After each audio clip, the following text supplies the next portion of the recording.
Welcome, valued customers. This is Isaac here, and welcome back to Isaac Reviews 2022.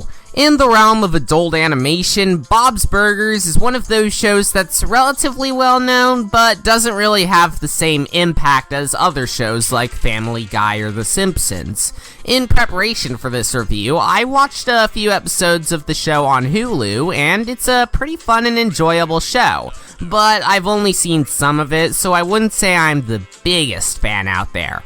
With that said, here we are now with the feature film adaptation. I saw it only a day after seeing Top Gun Maverick, and honestly, it was pretty good.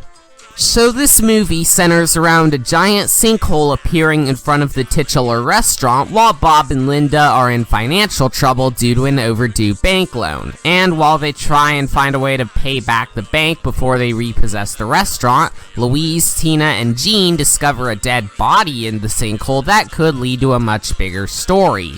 It's a relatively simple plot line, and honestly, that's what makes it work so well in my eyes. Sure, I do wish it could have been able to do more with its characters, such as putting them in a new location or something, but the writing is still pretty good, because it does have some solid pacing, it has some ideas that were executed pretty well, and the humor was consistently funny. Plus, since this is a mystery film, the main mystery itself is really interesting and had several surprising plot twists. Of course, I won't go too in-depth on them because of spoilers, but it was still pretty good. In addition to that, the writing also supplies a lot of good character development.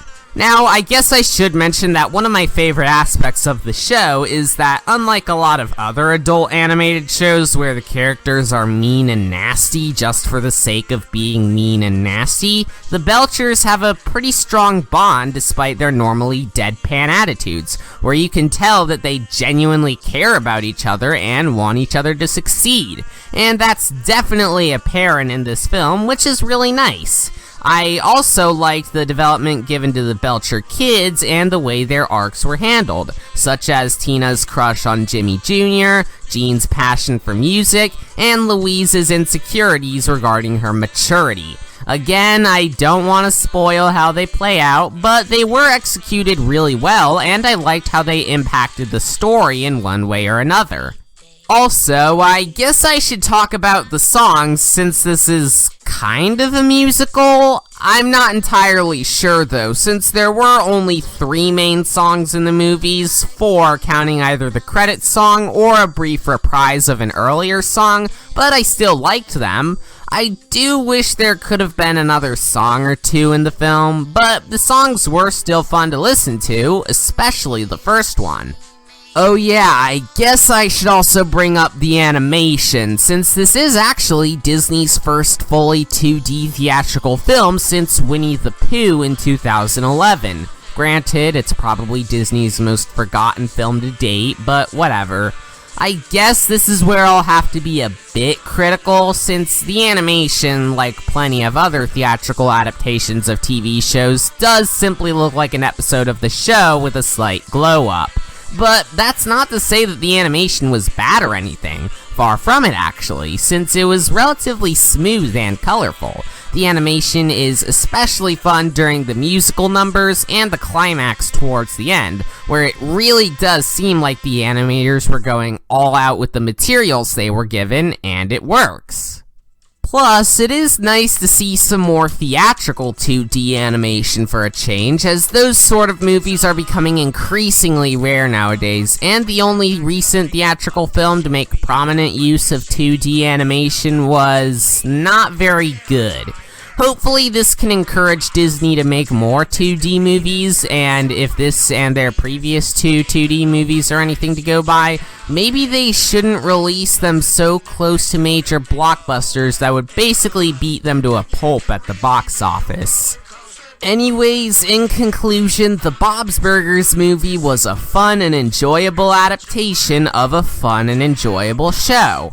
It may not be perfect, as there was a bit of missed potential with the story and the songs, and the animation does just look like an episode with a bigger budget, but the writing was still great and had a lot of interesting plot progressions. The characters were a lot of fun to be around, and the songs, as few as there were really enjoyable. For any longtime Bob's Burgers fans, I'd say this is definitely worth a watch. As for newcomers, I'd say this is definitely a good place to get started. Even if it wasn't the best thing out there, compared to the large influx of crappy movies based on TV shows, this one was a pretty filling meal.